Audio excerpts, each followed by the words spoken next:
नमस्ते दोस्तों, विज्ञान केंद्र में आपका स्वागत है।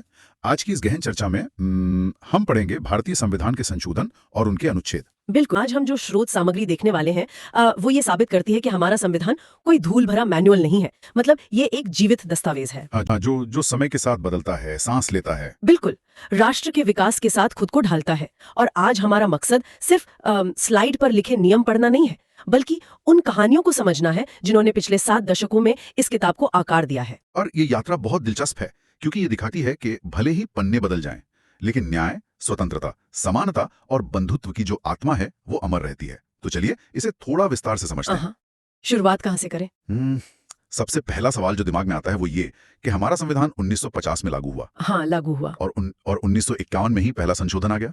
मतलब महज 15 महीने के भीतर ही आजादी के तुरंत बाद ऐसे कौन से हालात बन गए थे कि अपने ही बनाए नियमों को इतनी जल्दी बदलना पड़ा? इसका जवाब उस वक्त की जमीनी हकीकत में है।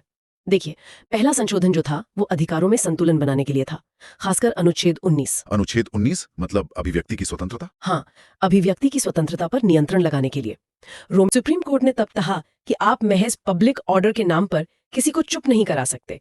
आजादी असीमित है। लेकिन ये तो एक तरह से बड़ी जीत थी आजादी के लिए, है ना? जीत तो थी, लेकिन सरकार के लिए सिरदर्द भी। क्या ये अजीब नहीं है कि जिस अभिव्यक्ति की आजादी के लिए इतना लंबा संघर्ष किया गया, आजादी मिलते ही सबसे पहले उसी पर नियंत्रण लगाना पड़ा? ये एक बहुत ही महत्वपूर्ण सवाल खड़ा करता है। पर देखिए, देश अभी विभाजन के खूनी दौर से गुजरा था, दंगे भड़के हुए थे। ओह, तो सरकार को डर था कि असीमित आजादी से दंगे और भड़क सकते हैं। एकदम सही।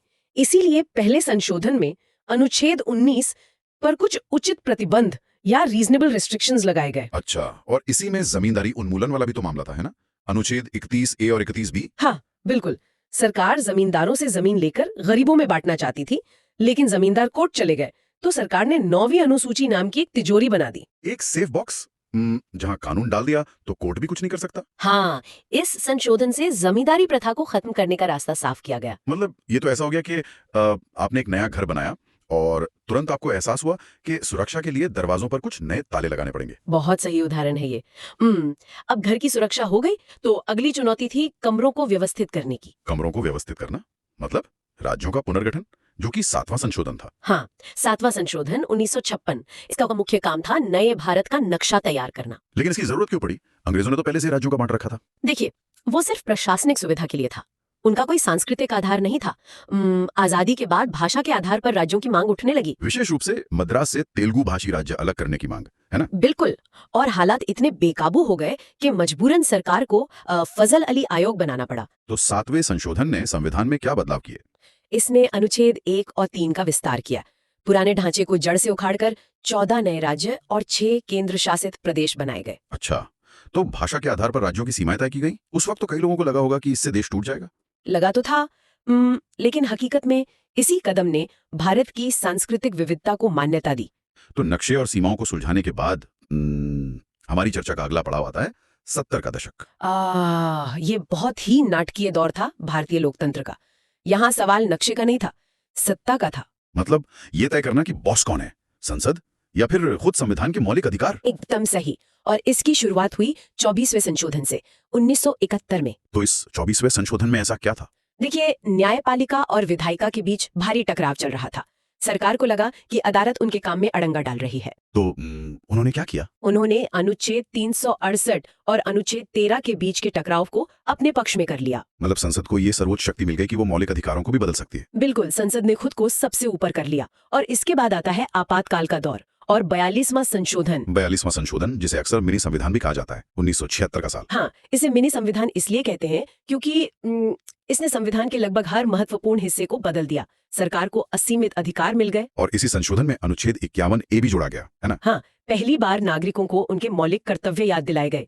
इसके साथ अनुच्छेद 39A और 43A भी जुड़े। यहाँ बात बहुत ही रोचक हो जाती है। ये एक पेंडुलम की तरह है जो सत्तावाद की तरफ पूरी ताकत से झूल रहा था। बिल्कुल, सत्ता का पूरा केंद्रीकरण हो रहा था। पर क्या ये गहरी विडंबना नहीं है कि नागरिकों को उनके कर्तव्यों की याद ठीक उसी वक्त दिलाई गई जब उनके मौलिक अधिकारों को छीना जा रहा था? अगर हम इसे व्यापक संदर्भ में देखें तो संकट के समय सत्ता अक्सर ऐसा ही करती है। मतलब अधिकारों से ध्यान भटकाने के लिए कर्तव्यों का इस्तेमाल। एकदम सही। राष्ट्रवाद का नैरेटिव सेट किया जाता है, पर लोकतंत्र का पेंडुलम एक जगह नहीं रुकता। हाँ, इमरजेंसी के बाद चुनाव हुए, सरकार बदली और फिर आया 44वां संशोधन 1978 में। बिल्कुल, ये संशोधन 42वें संशोधन की ज्यादतियों को सुधारने के लिए था।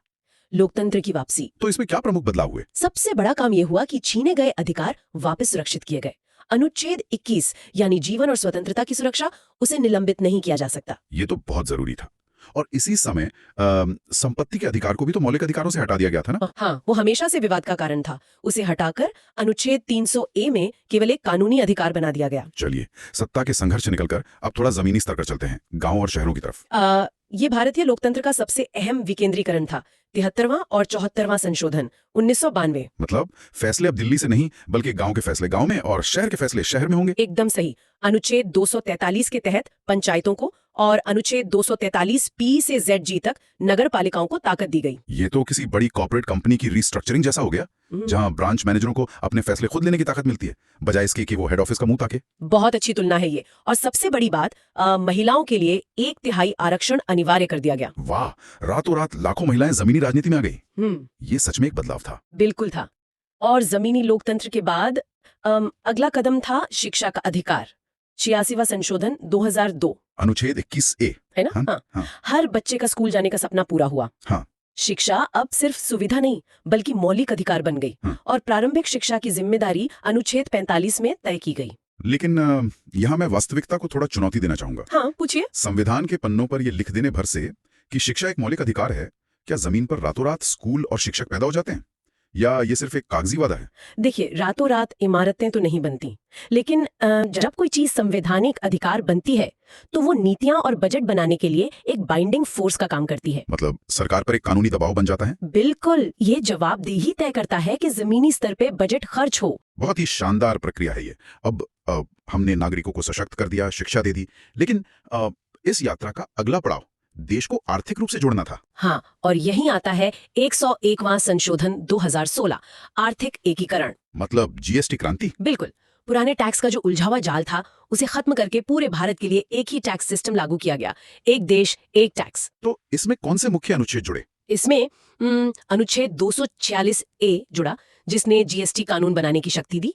अनुच्छेद 269A और अनुच्छेद 279A, जिससे जीएसटी परिषद बनी। तो इन सब का आखिर मतलब क्या है? अगर मैं इसे आम बोलचाल में कहूं तो पुराने टैक्स सिस्टम की तुलना उलझे हुए ईयरफोन्स के तारों से की जा सकती है। हाँ, बिल्कुल। और जीएसटी ने उन तारों को सुलझाकर एक सीधा तार बना दिया। एकदम सटीक उदाहरण। व्यापारी को अब अलग अलग राज्यों में टैक्स के जाल में नहीं उलझना पड़ता। लेकिन आर्थिक एकीकरण सुनने में बहुत अच्छा लगता है, पर क्या एक देश एक टैक्स के नाम पर राज्यों को अपनी आर्थिक स्वतंत्रता और टैक्स वसूलने की ताकत से समझौता नहीं करना पड़ा? ये एक बहुत ही कड़ा सवाल है। राज्यों का विरोध था, इसीलिए तो जीएसटी परिषद यानी अनुच्छेद 279A का गठन किया गया। ये परिषद कैसे काम करती है? इसमें केंद्र और राज्य दोनों बैठते हैं और कोई भी फैसला तभी पास होता है जब उसे 75% वोट मिले। अच्छा, मतलब न तो केंद्र अकेला फैसला ले सकता है और न ही राज्य। बिल्कुल, दोनों को एक दूसरे की जरूरत है। इसे ही सहकारी संघवाद या कोऑपरेटिव फेडरलिज्म कहते हैं। ये पूरी यात्रा सच में कितनी कमाल की है। अगर हम आज की चर्चा का सारांश निकालें। हाँ, एक एग्जाम मास्टर डैशबोर्ड की तरह पूरी यात्रा को एक धागे में पिरोते हैं। बिल्कुल। तो हमने देखा पहला संशोधन जो संतुलन लाया, फिर 7वां जिसने नक्शा बदला, उसके बाद 24वें से संसद की शक्ति, 42वें में आपातकाल और कर्तव्य, और फिर 44वें से आजादी की वापसी हुई, 73वें और 74वें से पंचायत और नगर पालिका को ताकत मिली, फिर 86वें से शिक्षा का अधिकार आया और अंततः 101वें संशोधन से जीएसटी। तो श्रोताओं, आज ये स्पष्ट हो गया कि हमारा संविधान केवल एक स्थिर कानूनी किताब नहीं है। बिल्कुल नहीं, ये एक जीवंत ढांचा है। नियम बदलते रहे हैं लेकिन मूल आदर्श हमेशा अमर रहे हैं। सही कहा। और दोस्तों, कार्यक्रम को खत्म करने से पहले आपके लिए एक सवाल छोड़ के जा रहा हूँ। हाँ, श्रोताओं को सोचने पर मजबूर करने वाला विचार। हमने देखा कि कैसे भाषा, आपातकाल और अर्थव्यवस्था ने संविधान को बदलने पर मजबूर किया। सोचिए भविष्य में वो कौन सा बड़ा सामाजिक बदलाव होगा जो अगले बड़े संशोधन की नींव रखेगा। क्या जलवायु परिवर्तन के कारण कुछ नए अधिकार जुड़ेंगे? या फिर जिस तेजी से आर्टिफिशियल इंटेलिजेंस बढ़ रहा है, क्या डिजिटल प्राइवेसी कल के इस जीवित दस्तावेज का नया हिस्सा बनेगी? बहुत ही दिलचस्प सवाल है ये। तो दोस्तों, इस तरह संविधान समय के साथ बदलता रहता है, लेकिन इसका उद्देश्य हमेशा देश और नागरिकों का विकास होता है। हमसे जुड़ने के लिए धन्यवाद।